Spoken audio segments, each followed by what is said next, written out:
एका ट्रेकवरनं जाताना थोडा उशीर झालाय, अंधारही पडलाय, पण घाबरायची काही गरज नाहीये. माझ्याकडे चांगल्या क्वालिटीची हेड टॉर्च आहे, त्यासाठी लागणारे एक्स्ट्रा सेल आहेत. त्याचबरोबर मला खाण्यासाठी लागणाऱ्या गोष्टी माझ्या रक्षकमध्ये आहेत. मला पाणीसाठी माझ्याकडे पाणी पुरेसं आहे.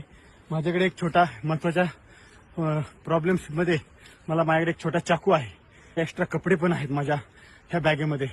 फर्स्ट एड किट आहे आणि रेस्क्यू सर्वायवल किट आहे. तर अशा काही कारणास्तव तुम्हाला ट्रेकला उशीर होऊ शकतो आणि किंवा काही प्रॉब्लेम येऊ शकतो, तर तुमचं पर्सनल किट हे कंटिन्यू 100% तुमच्याकडं असणं गरजेचंच आहे. आणि त्यामुळे तुम्हाला कोणत्याही परिस्थितीमध्ये घाबरण्याची गरज नाही आहे. तुमच्या मनाला, मेंदूला, बुद्धीला शांत ठेवा, शांत विचार करा. तुम्हाला मार्ग, रस्ता आपोआप सापडेल. SL ॲडव्हेंचर लहू उघडे. थँक्यू.